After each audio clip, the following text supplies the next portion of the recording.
Recentemente foi publicado numa enciclopédia na Universidade de Oxford uma listagem de 34 mil religiões cristãs. Aonde podemos encontrar a igreja verdadeira? Será que a palavra de Deus tem para nós as pistas? Deus de fato tem uma igreja hoje? Está começando o seu programa Bíblia Fácil.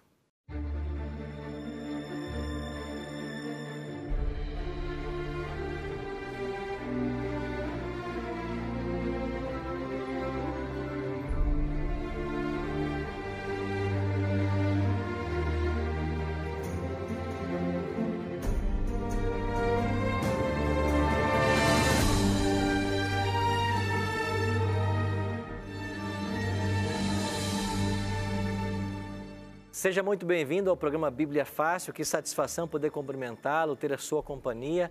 Todas as semanas a gente para uma horinha para sentar e estudar um pouquinho mais a Palavra de Deus. Por isso você é muito bem-vindo. Eu tenho em minhas mãos um presente que eu tenho oferecido todas as semanas e você pode ter aí. Se você não tem ainda, peça agora o seu. É o Guia de Estudo Ensinos de Jesus do programa Bíblia Fácil. Você pode ligar para nós em horário comercial. O nosso telefone é 0 operadora 12 21 27 3121.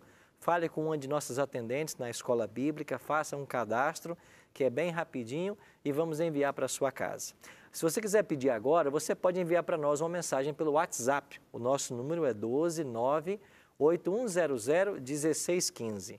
Agora, quando você enviar a sua mensagem, diga assim: eu quero a revista Ensinos de Jesus. O meu nome é tal, o meu CPF é tal, meu e-mail é tal, e depois você coloca todas as informações postais, porque nós vamos enviar pelos correios. Se você quiser ter mais segurança nessa informação, você pode acessar agora o nosso site, novotempo.com/bibliafácil. Lá você vai ver essa imagem, clica nela, vai abrir um formulário, você põe aí os seus dados postais e nós vamos enviar para a sua casa. Quando você receber esse guia, no final dele tem um questionário que você pode responder. São perguntas simples e todas objetivas.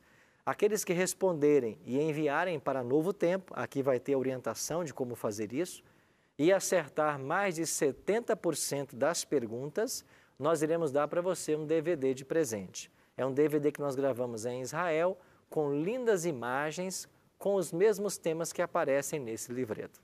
E eu ainda quero convidar você para visitar uma igreja adventista perto da sua casa. Aos domingos à noite, nós estamos estudando os mesmos temas do Bíblia Fácil. Então você está sendo convidado. Lá vai ter um pastor, vai ter um professor aguardando você para estudar um pouquinho mais do que a gente começa a ver aqui no programa. E lá você vai ter mais tempo para tirar suas dúvidas, etc. Você será muito bem-vindo. Não sabe onde tem uma igreja? Acesse agora, encontreumaigreja.com.br e você vai saber que pertinho de você tem uma igreja adventista, ok? Nós estamos aqui prontos para começarmos mais um tema. Hoje vamos aprender o que Jesus ensinou sobre a igreja. Chegamos ao nosso 14º tema, o que Jesus ensinou sobre a igreja. Antes de começarmos, eu queria convidar você de casa e todos os amigos aqui do estúdio para que nós orássemos pedindo a bênção de Deus para mais uma leitura da sua palavra. Nosso maravilhoso Deus e bom Pai, muito obrigado pela oportunidade de estarmos reunidos mais uma vez para estudarmos a tua palavra. Sabemos que nela existem cenas, registros, ilustrações, verdades maravilhosas e nós precisamos compreender isto. Hoje vamos estudar sobre um tema muito especial, que o Teu Espírito Santo abra nossa mente, o nosso coração, à aceitação do aprendizado. Em nome de Cristo nós te oramos. Amém. Quando pegamos a Bíblia e começamos a ler o Antigo Testamento, nós nos deparamos com o povo de Israel. Ser membro da Igreja de Deus no Antigo Testamento era pertencer ao povo de Israel. Não porque Israel fosse um povo melhor do que os outros povos. Deus escolheu Israel. Não era também o maior, mas Deus, na sua graça, escolheu Israel para ser o seu povo. Fez aliança com Abraão, com Isaac, com Jacó. Jacó teve 12 filhos, os 12 filhos formaram 12 tribos. Eles chegaram em Canaã, estabeleceram ali em Canaã, naquela geografia. E tanto lá no deserto quanto em Canaã, havia sempre um centro de adoração. No deserto, era uma tenda móvel, com cortinas, madeiras, tecidos. E essa tenda móvel era montada e desmontada à medida que Moisés guiava o povo por 40 anos. Quando o povo chegou em Canaã, essa tenda móvel foi fixada lá em Siló. Um dia, Davi estava no seu palácio, agora já Davi, rei de Israel, e ele ficou pensando, eu aqui nesse palácio suntuoso e Deus habita numa tenda lá em Siló. Eu vou fazer uma casa para Deus. E então Davi colocou no seu coração o desejo de construir um templo para Deus. Depois Deus disse por boca do profeta que não daria esse privilégio a Davi, porque Davi era um homem sanguinário, mas permitiria que o seu filho construísse. Davi, enquanto rei, reuniu todos os recursos necessários. E quando Salomão chega para o trono, ele tinha já em caixa todo o dinheiro que ele gastaria para construir o templo. E aí quando você vai para 1 Reis, capítulo 6, lá no Antigo Testamento, você tem a cerimônia de dedicação do templo. É quando Salomão ora lá e pede que Deus venha morar nesse templo e que as orações que ali fossem feitas fossem atendidas. E de fato, o Shekinah, o brilho da glória de Deus que estava sobre a Arca da Aliança, veio então para o templo. A arca também foi trazida para o templo. E o templo de Salomão tornou-se agora o centro da religião de Israel. Sempre houve um templo. Esse templo de Salomão foi destruído por Nabucodonosor, lá no ano 586 a.C., foi reformado nos dias de Zorobabel e depois passou por uma outra reforma nos dias de Herodes. E quando veio Cristo, o templo que Jesus conheceu era chamado Templo de Herodes, que era no mesmo local que Salomão havia construído e ali agora reformado. Então Jesus visitou esse templo. E o templo era o centro da religião em Israel. Tudo girava em torno do templo. Então, no Antigo Testamento você não tem uma igreja, você tem um templo. E o povo de Deus no Antigo Testamento é o povo de Israel. Jesus veio como cumprimento da profecia. Só que os judeus rejeitaram a Cristo. E finalmente Jesus foi crucificado. Quando Jesus morreu na cruz, no mesmo momento que ele morre, havia um véu que separava o Santo do Santíssimo dentro do templo. E esse véu se rasgou de alto a baixo, diz a Bíblia, para ficar claro que não era uma obra humana. Foi uma obra divina, o rasgar do véu. E quando Jesus morre na cruz, a lei cerimonial, que envolvia a morte de animais para a obtenção do perdão dos pecados, ela se cumpre. Em Cristo ela se cumpriu. E a partir da morte de Cristo, não precisamos mais sacrificar animais e o templo deixou de ser o centro da adoração do povo de Deus. Com o seu próprio sangue, Jesus funda a igreja cristã. Agora, ser parte da família de Deus não é mais pertencer ao povo de Israel e ir ao templo. É ser cristão e ir à igreja cristã, a igreja que Jesus fundou. Então, Jesus fundou uma igreja com a sua vinda a essa terra. É isso que os textos que vamos ler agora vão nos ensinar. E nós vamos entender um pouquinho melhor essa trajetória. Lembra que semana passada eu falei para vocês de que nós devemos edificar a nossa casa sobre a rocha, porque se nós colocarmos a nossa casa sobre a areia, ela vai cair. Mas se nós estabelecermos a nossa casa sobre a rocha, ela vai permanecer bem alicerçada. E a rocha é Cristo e sua palavra. É sobre esta palavra que nós devemos estabelecer a nossa fé. Por isso, vamos ler alguns textos. O primeiro deles aparece em Mateus capítulo 16. Quem é o fundador da igreja cristã? Em Mateus 16, nós lemos no verso 16 e também no 18. Respondendo Simão Pedro, disse: Tu és o Cristo, o Filho do Deus vivo. Por que é que Simão Pedro disse isto para Jesus?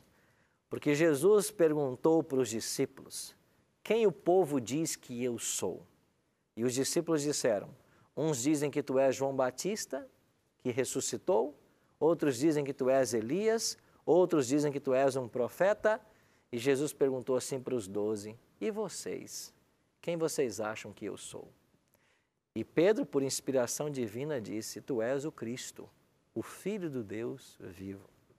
Aí Jesus disse assim, verso 18, também eu te digo que tu és Pedro, e sob esta pedra edificarei a minha igreja, e as portas do inferno não prevalecerão contra ela. Você não pode fazer um exegese de um texto bíblico pensando apenas na língua portuguesa, no nosso caso. Nós temos que ir para o grego. Quem é o fundamento ou o fundador da igreja? Alguns, usando esse texto de Mateus 16, 18, dizem que é Pedro. Mas quando você vai para o original na língua grega, Jesus diz exatamente assim, tu és Petros, e sob esta pedra edificarei a minha igreja. Tu és Petros. Petros no grego significa um pequeno seixo, uma pedra que facilmente se quebra. Petra significa rocha, que não pode ser demolida. Então Jesus disse para Pedro, tu és Petros, mas sob esta pedra eu edificarei a minha igreja. A igreja não foi edificada sobre Pedro, ela foi edificada sobre Cristo. Até porque Jesus disse no texto seguinte, e as portas do inferno não prevalecerão contra ela. Se Pedro fosse o fundamento da igreja, as portas do inferno teriam prevalecido, porque em tempos seguintes, Pedro negou Jesus. Pedro falhou. A igreja não foi estabelecida sobre um homem falho, mas sobre o próprio Jesus Cristo. E com o seu próprio sangue, ele fundou a igreja cristã. A partir desse momento, da sua morte e ressurreição, ele deu uma ordem para os discípulos, ide pregai o evangelho a toda criatura, batizando-os em nome do Pai, do Filho e do Espírito Santo. Todo aquele que o aceitasse como Salvador, viria fazer parte do corpo de Cristo, que é a igreja. A Bíblia concorda com o que eu estou explicando? O que Paulo vai dizer sobre o fundamento da igreja? Paulo, que é o maior teólogo do Novo Testamento, ele vai dizer assim em Efésios capítulo 2, verso 19. Assim, já não sois estrangeiros e peregrinos, mas concidadãos dos santos, e sois da família de Deus, a igreja é chamada de família na Bíblia. Verso 20. Edificados sobre o fundamento dos apóstolos e profetas, sendo ele mesmo, Cristo Jesus, o quê? A pedra angular. E aqui nós temos o mesmo termo que Jesus usou. Ele é a pedra sobre a qual a igreja seria fundada. Agora, além de Cristo como fundador, como a rocha principal, a igreja também foi fundamentada nos apóstolos e profetas. Por que apóstolos e profetas? Porque foram os apóstolos e profetas que finalmente escreveram a palavra, a Bíblia. Então a igreja se mantém sob Cristo, que é a rocha, e o fundamento desta igreja é a verdade ensinada nesse livro. Por isso a palavra tem que ser o fundamento para tudo o que nós cremos. Por isso que a nossa crença, ela tem que derivar desse livro, não de tradição, não de filosofia, não de ritos, não. Ela tem que se derivar da palavra. Verso 21, no qual todo edifício bem ajustado cresce para santuário dedicado ao Senhor. Veja que o termo santuário ainda continua agora sendo aplicado para a igreja, que é o novo santuário, o novo centro onde se congrega a família de Deus. Então Paulo reconhecia que o fundamento era o próprio Jesus Cristo, a pedra angular. Qual é o grande desejo de Cristo para essa igreja que ele mesmo fundou? Efésios 5, 27. Para apresentar a si mesmo igreja gloriosa, sem mácula, nem ruga, nem coisa semelhante, porém santa e sem defeito. Esse é o desejo de Cristo para a sua igreja. Uma igreja sem mácula, sem ruga, sem defeito, uma igreja santa. O que aconteceu com esta igreja que Jesus fundou?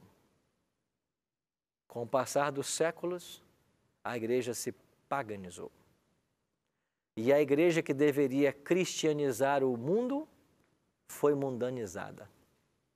E quando você vai para Apocalipse, você descobre que na abertura dos selos haveria um momento que surgiria ali um cavalo preto. E esse cavalo preto falaria de trevas que se abateriam sobre a igreja. E a igreja que Jesus fundou, a igreja cristã, as trevas se abateram sobre ela. E sabe o que Deus fez? Tirou do meio dela os seus sinceros. E a igreja, historicamente cristã, deixou de ser a igreja remanescente, a igreja verdadeira, porque corrompeu os princípios que no início havia abraçado. Então, a igreja cristã, a igreja que Jesus fundou, ela começou a aceitar os dogmas do paganismo. Ela começou a aceitar a tradição como tendo mais valor que a Bíblia. E então a igreja se diluiu na cultura em que vivia. E Deus tirou o seu povo sincero e levaria para o deserto, segundo a profecia de Apocalipse 12, por 1260 anos. Estão lembrados desse período? 1260 anos? É justamente o período de supremacia papal. Ou seja, enquanto a igreja romana dominou o mundo e tirou a palavra de Deus das pessoas, e você que não é muito antigo deve se lembrar que a igreja romana até um tempo atrás ainda celebrava a missa no latim. As pessoas não compreendiam o que era dito, e se não houvesse compreensão, não haveria ensino. A palavra de Deus foi tirada das pessoas. As tradições tomaram conta. Mas o povo sincero de Deus foi levado para o deserto e lá ficaria 1260 anos. Mas depois de 1260 anos, esse povo de Deus tinha que reaparecer no cenário mundial. E nós vamos entender como foi esse reaparecimento. Então Deus tem hoje uma igreja verdadeira. Essa igreja reapareceria no cenário mundial e ela manteria algumas características que a distinguiriam de qualquer outra igreja. Então, nós, investigando a Bíblia, podemos encontrar as características de uma igreja que Deus tem hoje. E é isso que nós passaremos a fazer a partir de agora. Leônidas? Pastor Arilton, Martim Lutero foi um colaborador, sim ou não? E qual a colaboração, caso a resposta seja sim, para a igreja dos dias atuais?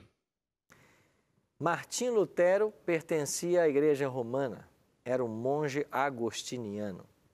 Esta mesma igreja que dominou por 12 séculos e que abandonou a fé apostólica. Um dos itens que essa igreja ensinava, nós chamamos de indulgência. O que é indulgência? É a capacidade que você tem de comprar o perdão com dinheiro. Você paga pelo perdão e paga pela sua salvação. Martim Lutero, quando estava no mosteiro, ele teve contato com a palavra de Deus, que lá encontrou acorrentada no mosteiro, porque de lá não podia sair. Depois houve um homem que o presenteou com a Bíblia, que tornou-se um pai espiritual para ele. Um piedoso monge também. Lutero começou a ler as Sagradas Escrituras e ele descobriu de que você não pode comprar o perdão e nem a salvação. Ele começou a fazer voz contra o ensino da igreja romana. E lá nos meados de 1520, foi o momento mais prolífero das publicações de Lutero. E ele publicou obras como, por exemplo, do cativeiro babilônico da igreja e publicou, em 1517, 90 artigos contra a venda de indulgências. Lutero pegou esses artigos e pregou-os na porta do castelo de Wittenberg, que era como um mural para a cidade da época, na véspera do Dia de Todos os Santos na Europa, 31 de outubro. E quando o povo tomou conhecimento das proposições de Lutero, 95 proposições contra a venda de indulgências, Lutero começou uma briga com a igreja romana, até que finalmente uma bula foi publicada pelo Papa excomungando Lutero da igreja. Lutero pertencia à igreja romana, mas encontrou na Bíblia um referencial de verdade. Por isso ele se desligou. Ele nunca quis se desligar, mas ele se desligou ou foi desligado por uma bula de excomunhão, porque ele não concordava com o ensino que não estava na palavra de Deus. Ele teve grandes contribuições. Quem sabe a maior dela foi ter traduzido o Novo Testamento para a língua alemã. Nós não tínhamos uma Bíblia, um Novo Testamento, na língua alemã. Ele traduziu. E o povo da Alemanha recebeu agora a Bíblia na sua linguagem. Todos os escritos de Lutero, a tradução da Bíblia, deram um momento para o nascimento da Reforma Protestante. E aí surgiu a Reforma Protestante. E recebeu-se esse nome porque eles protestavam contra o ensino que a Igreja Romana estava apresentando. Então Lutero deu uma grande contribuição. E a gente coloca Lutero como uma pessoa sincera e temente a Deus. Durante esse tempo de domínio da Igreja Romana, Deus teve vários filhos e filhas sinceros. Podemos mencionar Lutero no século XVI, podemos mencionar John Hus no século XIV, Jerônimo no século XIV, podemos mencionar Knox na Escócia e tantos outros. Pessoas que foram leais à palavra de Deus. Mas Deus tem uma igreja verdadeira. E na palavra dele, ele colocou as características que nos ajudariam a identificá-la. Primeira característica, Apocalipse 12, 17. É um texto que nós lemos na semana passada. O que diz aí em Apocalipse 12, 17? Que o dragão, Satanás, está irado. E contra quem ele se irou? Contra a mulher. Quem é a mulher? A igreja, símbolo de igreja. E foi fazer guerra com os restantes da sua descendência. Quem são eles? Os que guardam os mandamentos de Deus e têm o quê? Testemunho de Jesus. Agora leia comigo Apocalipse 14, 12.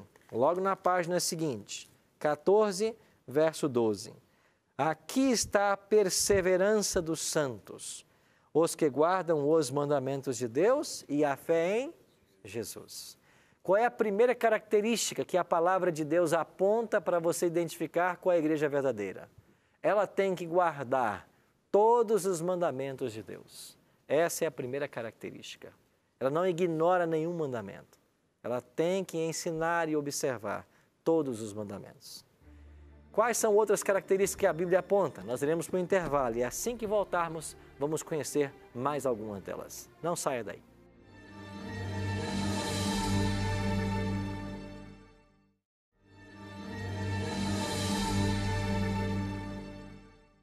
Estamos de volta com o programa Bíblia Fácil, hoje estudando a respeito da igreja verdadeira e suas características na Bíblia. Tudo que estamos aqui estudando temos nesse guia impresso. Ele pode ser seu. Você pode ligar para nós durante a semana, em horário comercial, 0 operadora 12 21 27 3121. Pode mandar para nós uma mensagem de WhatsApp, 12 98100 1615, ou pode acessar o nosso site agora, novotempo.com/bibliafácil, e fazer lá o seu cadastro pela internet e nós mandamos para sua casa. Um convite especial, todos os domingos à noite nós estamos estudando esses mesmos temas nas igrejas adventistas e você é convidado a nos visitar. Se você não sabe onde tem uma igreja perto da sua casa, acesse o nosso site encontromaigreja.com.br e você vai localizar uma. Você vai ser muito bem-vindo e lá você vai poder tirar mais dúvidas, aprofundar o estudo e vai ter auxílio ali de um pastor, de um professor que vai te ajudar também no estudo da Palavra de Deus. Quando terminamos o primeiro bloco, nós havíamos visto a primeira característica que a Bíblia fala sobre a igreja verdadeira. Ela guarda os mandamentos de Deus. E nós aprendemos semana passada que eles são 10. Nós tínhamos uma pergunta com a Marli. Marli? Então, pastor, minha pergunta é o seguinte. Já que a igreja verdadeira tem que ter essa característica, né, de guardar todos os mandamentos, né, inclusive desse aí, dos 10 mandamentos, principalmente, então, e vocês ensinam isso. E o que dizer dessas outras igrejas, que são muitas, que você falou, são 30, mais de 30 mil? Catalogadas 34 mil, segundo essa enciclopédia de Oxford. Sim, então, E o que dizer então delas, que não são verdadeiras, são falsas, estão perdidas, estão o quê, afinal? Enfim. Deus tem gente sincera em qualquer denominação, certo? Deus tem um povo sincero em qualquer igreja. Uma placa de igreja nunca vai salvar ninguém. Deus tem a sua igreja remanescente, mas nós iremos aprender hoje, com alguns textos da Bíblia, que Deus tem pessoas sinceras que não estão na sua igreja remanescente. Elas podem estar em qualquer lugar, mas são pessoas sinceras. Elas não conhecem a verdade completa porque não se ensina. Mas quando elas aprenderem, elas vão tomar uma decisão pela igreja verdadeira. Sim, mas como que elas vão aprender se elas estão lá na igreja e eles não estão pregando, não estão falando dos mandamentos que é necessário ter? Quando pessoas como você, que trabalha lá dirigindo um transporte alternativo, começar a ensinar para quem você entrar em contato o que você está aprendendo aqui. Quando cada um começar a ensinar para o próximo aquilo que está aprendendo da palavra. E a terra se encherá com a glória do conhecimento do Senhor. Esta obra será conduzida pelo Espírito Santo. E não será apenas através de pastores que ficam aqui na TV pregando, vai ser através de gente simples, que ama a Deus, que Ele vai usar como instrumento para levar essa mensagem avante. Mas não se assuste. Noé pregou 120 anos enquanto construía a arca. Quantas pessoas se salvaram? 8 pessoas. A Bíblia, desde o Gênesis, anunciava a vinda do Messias. Gênesis 3,15 é a primeira profecia messiânica da Bíblia. E depois de 4.000 anos de profecia, quantos estavam prontos para receber a Cristo? Você pode contar nos dedos que você tem. Maria, José, Simeão, Ana, os pastores, os magos, umas 20 pessoas. Não será diferente no dia da volta dele. Então eu e você temos uma sagrada responsabilidade. Levar o conhecimento que estamos aprendendo para outros. E o primeiro deles é a igreja verdadeira que Deus tem hoje, porque Deus sempre teve um povo na terra. Ela tem que guardar todos os mandamentos. Mas qual é a segunda característica que a palavra de Deus nos apresenta? Aqui mesmo, em Apocalipse 12, olha para o verso 17. Irou-se o dragão contra a mulher e foi pelejar com os restantes da sua descendência, os que guardam os mandamentos de Deus. E tem mais uma coisa, tem o quê? O testemunho de Jesus. Vamos deixar que a Bíblia se interprete. O que é testemunho de Jesus? Apocalipse, capítulo 19, verso 10. Olha a última parte do verso. Apocalipse 19, verso 10. Adora a Deus, pois o testemunho de Jesus é o espírito da profecia. A igreja remanescente guarda os mandamentos de Deus e tem o testemunho de Jesus. O que é testemunho de Jesus? É o espírito da profecia. O que é espírito da profecia? O profeta estaria com esta igreja no tempo do fim. A igreja remanescente, quando ela reaparecesse no cenário mundial, ela teria o dom profético com ela. E você está lembrado que Jesus mesmo advertiu de que nos últimos dias sobreviriam falsos profetas? Bom, se Jesus advertiu sobre falsos profetas, é porque certamente haveria o verdadeiro profeta. Então a igreja remanescente teria que ter com ela o dom profético. Ele teria que ser restaurado no tempo do fim. E a igreja adventista acredita que uma jovem chamada Ellen Golden Armon, quando tinha 17 anos de idade, lá na cidade de Portland, no estado do Maine, nos Estados Unidos, ela foi chamada por Deus para o ministério profético. Ela se casou no dia 30 de agosto de 1846, assumiu o nome do esposo, agora passou a se chamar Ellen Golden White. Ellen G. White. Os adventistas acreditam que essa mulher teve o dom profético. Talvez vocês tenham perguntas sobre esse assunto. Eu vou esperar vocês que aguardem mais uma semana, porque na semana que vem nós vamos estudar sobre Ellen G. White. Nós vamos entender quem foi ela, um pouco da sua história, e vamos conhecer se de fato ela foi uma profetisa verdadeira ou não. Mas a segunda característica que a Bíblia aponta é que a igreja verdadeira teria que ter o dom profético. A voz profética teria que estar com essa igreja. Qual seria a terceira característica segundo a palavra de Deus? Ela surgiria como um movimento profético no fim de um período de 2.300 tardes e manhãs de Daniel 8,14, ou seja, o ano 1844. Eu não tenho tempo hoje para estudar essa profecia com vocês, mas a profecia de Daniel 8,14 diz que quando se passassem 2.300 anos, porque tarde e manhã significa um dia na Bíblia, a igreja remanescente que estava no deserto por 12 séculos, enquanto a igreja romana dominava, ela teria que sair do deserto. E ela sairia do deserto numa data apontada pela profecia. E quando você vai para Daniel capítulo 9, versos 24 a 27, Daniel ensina que este período de 2.300 anos, ele começaria a partir do decreto para restaurar e edificar Jerusalém. E esse decreto está promulgado em Esdras, capítulo 7, e é um decreto do rei Artaxerxes. E a data do decreto é 457 a.C. Se você parte de 457 a.C. e viaja 2.300 anos na história, você vai chegar exatamente ao mês de outubro do ano 1844. Então, no mês de outubro de 1844, deveria surgir a igreja remanescente. Como a purificação do santuário, de acordo com a profecia, acontecia no 10º dia do 7º mês, nós temos que pegar o calendário judaico e fazer uma transposição para o nosso calendário, que é o gregoriano. E o 10º dia do 7º mês do calendário judaico equivale ao dia 22 do mês de outubro. Assim, a Bíblia, em Daniel 8 e 9, aponta para o dia 22 de outubro de 1844 como a data para surgir a igreja remanescente. E o que aconteceu nessa data? O movimento milerita anunciou que Jesus voltaria naquela data.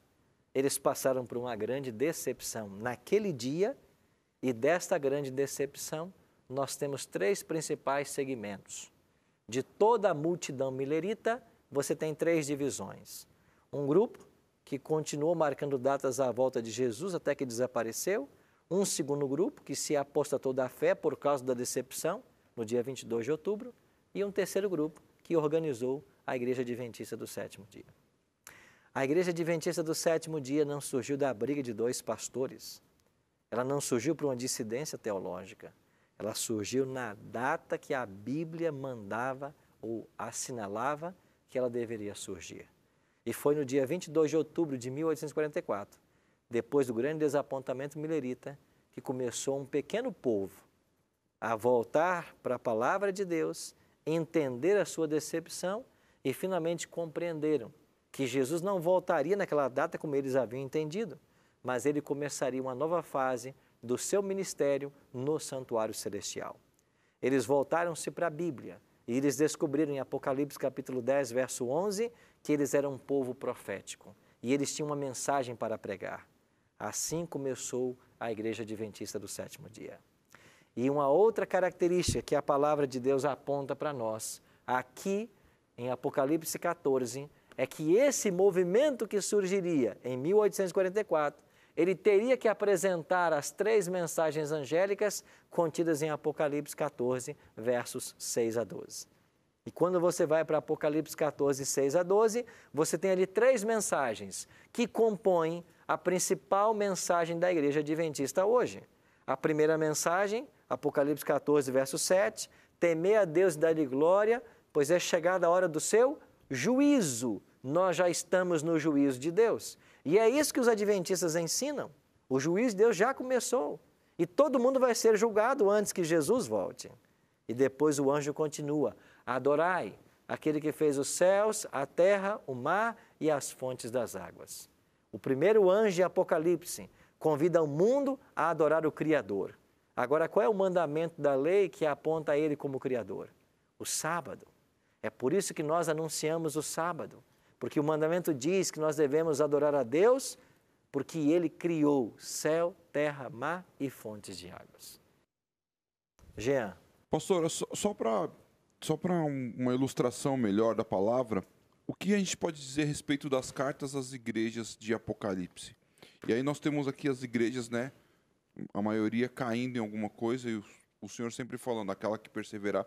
Porém, a igreja de Filadélfia, não há nada contra ela, né? Nós temos a palavra fala que não há nada e que o Senhor vai exaltá-la. O que seriam essas igrejas? Como As nós sete poderíamos igrejas, compará-las? as 7 igrejas do Apocalipse existiam nos dias de João. Existiam mais igrejas, por inspiração divina, foram tomadas essas 7, porque elas existiam e a situação espiritual delas no primeiro século era uma projeção da situação espiritual do povo de Deus ao longo da era cristã. Então, as 7 igrejas representariam 7 fases pela qual o povo de Deus passaria da primeira até a segunda vinda de Jesus. Quando chegamos a Filadélfia, a palavra Filadélfia quer dizer reavivamento, e esta igreja de Filadélfia, ela vai coincidir exatamente com o ano 1844, com um período que houve um grande avivamento espiritual. E por que houve esse grande avivamento? Porque os sinais profetizados por Cristo em Mateus 24, eles começaram a acontecer. Sinais no sol, na lua, nas estrelas, grande terremoto, angústia entre as nações, e então as multidões se voltaram para a Bíblia. Esse momento é chamado o segundo grande reavivamento, principalmente nos Estados Unidos. A igreja de Filadélfia, um reavivamento, um retorno para a Bíblia, e daí nasceu o movimento milerita, que levou à grande decepção em 1844, onde surgem os adventistas, com a missão de pregar a tríplice mensagem angélica. E eu falei da primeira e falei da segunda. Qual é a terceira? A terceira está nos versos 9 a 12. E o que diz o terceiro anjo? Se alguém adorar a besta e a sua imagem, esse vai perder a sua salvação. E quem é a besta no Apocalipse? É um poder que se opõe a Deus, que tenta assumir o seu lugar. Então, hoje, nós temos em Babilônia a confusão de ensinos que não está fundamentado na palavra de Deus. E a missão da igreja remanescente, da igreja verdadeira, é pregar unicamente a palavra de Deus. Mas a igreja verdadeira teria ainda uma outra característica, e ela aparece aqui em Mateus 24, 14. O que diz Mateus 24, 14? Abra a sua Bíblia e leia comigo. São palavras do próprio Jesus Cristo. Ele diz assim: e será pregado este evangelho do reino por todo o mundo, para testemunho a todas as nações. Então virá o quê? O fim. Jesus disse que o seu evangelho seria pregado a todas as nações. Daí nós concluímos que a igreja remanescente tem que ser uma igreja mundial. Se ela tem a missão de pregar a todos os 4 cantos da terra, para que o fim venha, ela tem que estar em todos os 4 cantos da terra. Ela tem que estar em todos os países. E aqui vem um detalhe. Qualquer igreja que não se configure finalmente uma igreja mundial, levando este evangelho que a Bíblia apresenta, não pode ser a igreja verdadeira. E o que dizer então da igreja adventista? No dia 31 de dezembro de 2016, a igreja ultrapassou a marca de 20 milhões de membros, espalhados em mais de 207 países do mundo. E aonde não está presente hoje a igreja adventista? Nos países que legalmente ela não pode estar. Nos países onde não há liberdade religiosa. Nesses, ela não pode estar organizacionalmente falando. Mas a igreja mantém missionários em campos onde mesmo a religião é proibida. E esses missionários fazem um trabalho de evangelização, com o risco da própria vida. Assim, meus amigos, a igreja, para ser verdadeira, se tem que cumprir uma missão mundial, ela tem que ser uma igreja que esteja presente no mundo inteiro. Leônidas? Pastor Arilton, por que hoje muitos teólogos pregam que a igreja adventista do 7º dia é uma seita? E por que eles também, muitos deles, frisam, né, que a igreja adventista do 7º dia prega muitas heresias? A acusação de que somos uma seita nasce porque nós às vezes pregamos, nós pregamos tudo que está na Bíblia e pregamos coisas que os outros não pregam. Existem doutrinas que são distintivamente adventistas. Por exemplo, nós pregamos a vigência da lei de Deus e do sábado. Outras igrejas não pregam. Nós pregamos que Jesus está no santuário celestial nesse exato momento e ele teve lá uma função bifásica. Primeiro como sacerdote, depois como sumo sacerdote. Mas isso está embasado completamente na Bíblia, especialmente em Hebreus. Nós pregamos que o corpo é o templo do Espírito Santo e que qualquer coisa que você ingira ou use que faça mal ao corpo é pecado. À luz de 1 Coríntios 3, 16 e 17, 6, 19 e 20, 10, 31. Agora, porque nós pregamos o que está na Bíblia e ninguém prega, somos às vezes taxados de seita. Não há motivo para isso. O segundo ponto, a sua segunda pergunta, me lembre qual foi mesmo? Que muitos dizem que a Igreja Adventista do Sétimo Dia prega muitas heresias. Aonde estão as heresias que nós pregamos? Eu entendo heresia como algo que não esteja na Bíblia. Agora, se você quiser de fato entender o que pregam os adventistas, basta ir na internet e ter acesso a um livro chamado Nisto Cremos, que está na internet disponível para quem quiser ler. Basta comprar esse livro no site cpb.com.br. Ali está tudo que nós ensinamos. Hoje o ensino adventista está sistematizado em 28 crenças fundamentais. Qualquer pessoa pode ter acesso à crença adventista. Me mostre dentro dessas 28 crenças qual delas é uma heresia, qual delas não tem um fundamento na Bíblia. Então não é um argumento que se sustém. Agora eu queria entrar num ponto muito especial com vocês. Deus tem uma igreja visível que a profecia identifica e nós estamos lendo na palavra quais são as identidades dela. Mas Deus tem pessoas sinceras, como Marlene perguntou, em qualquer religião. Sabe por quê? Porque nós cremos de que Deus tem uma igreja visível. E eu não tenho medo em dizer que a igreja visível hoje é a igreja adventista do sétimo dia.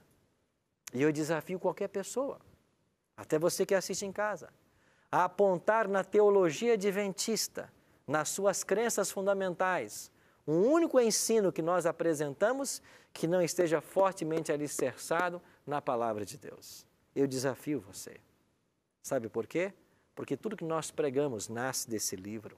Porque nós somos uma igreja que acredita que a palavra de Deus é a única regra de fé e prática. Nós não temos nenhuma doutrina que não esteja sustentada nesse livro. Agora, mesmo crendo que a igreja adventista seja a igreja verdadeira, eu acredito que Deus tem uma igreja invisível. E eu tenho textos na Bíblia para provar isto. Eu vou apenas citar um para vocês. João 10, 16. Palavras do Senhor Jesus Cristo. Ainda tenho outras ovelhas, não deste aprisco. A mim me convém conduzi-las. Elas ouvirão a minha voz. Então haverá um rebanho e um pastor. O que o próprio Cristo está dizendo? Eu tenho ovelhas que não estão no meu aprisco. Agora, a mim convém conduzi-las. E sabe o que vai acontecer? É a cruz que vai atrair esses sinceros para Ele. É o próprio Jesus quem vai conduzir essas pessoas para a sua igreja. Ele disse que esta é a missão dele. E sabe como ele faz isso? Impressionando cada coração com as verdades desse livro. E vocês que estão aqui esse tempo estudando a palavra de Deus, já perceberam a seriedade com que nós tratamos desses assuntos. Sabe por quê? Porque nós não somos uma igreja para arrancar dinheiro das pessoas. Nós não somos uma igreja para ludibriar com tradições e falsos ensinos. Nós não somos uma igreja preocupada com status. Nós somos uma igreja preocupada com a sua salvação. E eu duvido que você conheça uma igreja que invista o que a igreja adventista investe para salvar pessoas. Aqui no Novo Tempo, os milhões que mensalmente são investidos é para salvar pessoas. Por isso oferecemos materiais gratuitos para o Brasil inteiro. Por isso, todos os dias, quase 1000 estudos bíblicos saem aqui da Novo Tempo para abençoar vidas no país inteiro. Meu amigo, Deus tem um povo sincero que está ainda em Babilônia. É por isso que Apocalipse 18:4, Deus faz um convite. Sai de Babilônia, povo meu. Deus tem um povo. E eu queria desafiar você a entender que hoje Deus tem pessoas sinceras em todas as denominações. Pessoas sinceras, que estão tentando servir ao Senhor, mas quando elas entrarem em contato com a verdade, elas vão tomar sua decisão. E qual é o meu convite para vocês hoje? Compreendendo que Deus tem filhos sinceros em todas as denominações religiosas. Estes são os membros da igreja invisível de Deus, mas também reconheço ter Deus uma igreja visível e remanescente, e desejo me unir a ela através do santo batismo. Nós vamos convidar o Arautos do Rei para louvar a Deus mais uma vez. E enquanto eles cantarem, eu queria fazer um convite especial para você. A música que eles vão cantar agora, se Ele não for o primeiro. Se Jesus não for o primeiro na sua vida, nada mais valerá. Enquanto eles cantarem, eu queria fazer um convite para você. Você entende que a igreja adventista é a igreja remanescente de Deus, de acordo com as características bíblicas? Você entende ser uma pessoa sincera, que não estava praticando muitas coisas porque não conhecia, sua mente não havia sido clareada sobre esses assuntos? Mas se hoje, depois desse estudo, baseado na palavra de Deus, você tem o desejo no seu coração de se unir à igreja remanescente, você quer abrir o seu coração para servir a Deus em tudo o que Ele ensina, eu quero convidar você a tomar hoje uma decisão. Enquanto eles cantarem, você poderá ficar de pé, aqui nos estúdios e também você que assiste agora. Se você quiser dizer para Deus hoje, eu quero me unir à igreja verdadeira, eu quero praticar tudo o que esse livro ensina, fique em pé onde você estiver enquanto eles cantarem. E eu faço um convite também para vocês. Se vocês querem hoje tomar a decisão, como Farina já ficou aqui de pé, de se unir à igreja que ensina tudo o que está nesse livro, enquanto eles cantarem, você está convidado. Pastor, por que eu vou ficar de pé? Não é para que eu veja, não é para que ninguém que está assistindo agora veja, é para que o Senhor Jesus veja. Porque Jesus, depois que Ele apresentava o Evangelho, Ele dizia assim, agora você vem e segue-me. Ele espera que você siga Ele. Se você quiser fazer dele o primeiro na sua vida, você pode ficar de pé enquanto eles cantarem.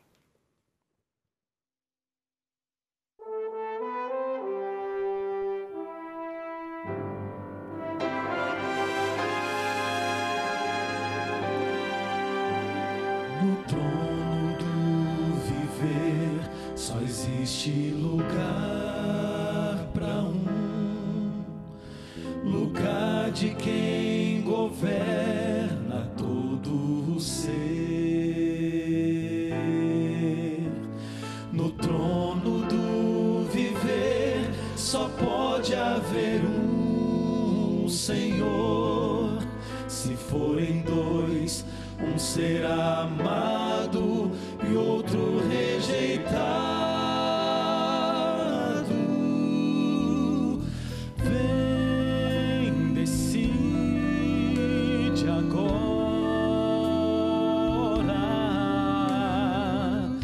quem vai ocupar seu coração.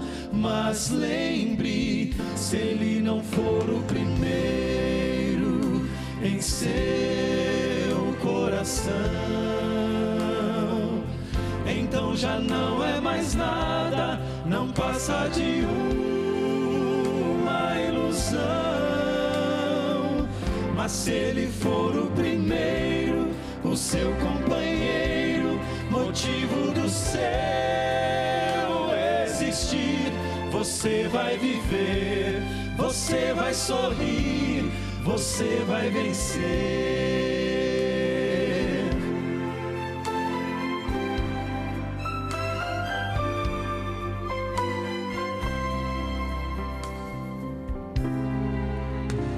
Um novo dia vai nascer pra você e pra mim.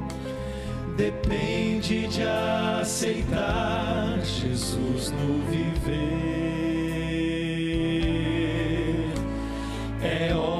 de beber da fonte da vida. Você verá, em Jesus existe plena alegria. Vem, decide agora quem vai ocupar seu coração. Mas lembre, se ele não for o primeiro em seu coração, então já não é mais nada, não passa de uma ilusão. Mas se ele for o primeiro, o seu companheiro, motivo do céu existir, você vai viver, você vai sorrir, você vai vencer. Não há batalha perdida com Cristo. Ele mesmo triunfou lá na cruz. Com o sangue já provou que nos ama. Se o coração não for dele, não será de mais ninguém.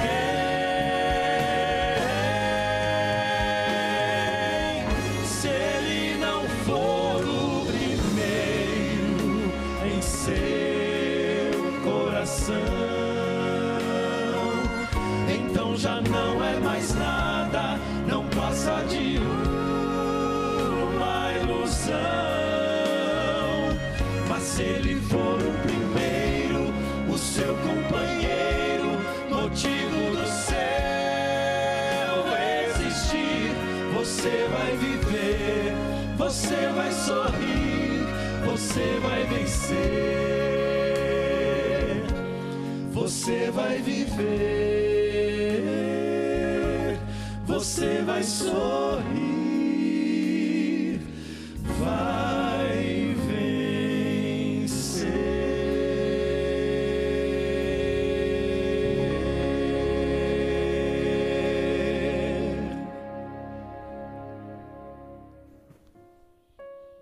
Se ele não for o primeiro no trono do seu coração, nada mais adianta. Sabe por quê? Porque quem não busca o reino de Deus em primeiro lugar e a Cristo, está perdendo tempo nessa vida. Amigo, se você ficou de pé aí agora, porque o Espírito Santo tem falado ao seu coração e você tomou uma decisão. Se você não ficou, ainda há tempo de você ficar. Sabe por quê? Porque Jesus está convidando você para aceitá-lo como Senhor e Salvador da sua vida. E para entender que, de acordo com esse livro, Deus tem um povo remanescente nessa terra que vai pregar sempre o que está escrito aqui e não pode se afastar 1 milímetro disso. Você tomou a sua decisão agora? Quer que nós conheçamos essa decisão? Acesse um site, decidimudar.com.br. Acesse agora esse site. Coloque lá os seus dados. Nós vamos até você. Nós vamos te ajudar na sua caminhada. Vocês que estão aqui, nós temos orado por vocês já há algum tempo, para que a promessa de Filipenses 1,6 se cumpra. Aquele que começou boa obra em vós, há de completá-la até o dia de Cristo Jesus. Para alguns é mais fácil, para outros menos, mas nunca Deus pedirá uma coisa para nós que seja impossível de fazer. Eu queria orar para que Deus nos abençoasse a todos e nos ajudasse nessa caminhada. Pai Santo, obrigado pela Tua palavra que nós temos em mãos, pela liberdade religiosa que gozamos nesse país e por podermos conhecer mais das Tuas verdades. Obrigado por aprendermos sobre essas duas igrejas. A igreja visível, que deve ser coluna e baluarte da verdade, que deve exaltar o Teu nome e ensinar a Tua verdade. E a igreja invisível, que são os teus filhos sinceros, não importa onde eles estejam. O Senhor prometeu que um dia o teu Espírito atrairia estes ao Senhor. E nós queremos orar por eles. Por esses que estão entendendo que existem verdades na tua palavra que antes eles não conheciam, mas que agora, ao conhecer, o teu Espírito dê a eles força para que eles tomem uma decisão ao teu lado. Abençoe, Pai, a esses que estão de pé, demonstrando o seu desejo de se unir ao teu povo. Abençoe também esses que estão sentados aqui. Que a obra do teu Espírito Santo continue poderosa na vida deles.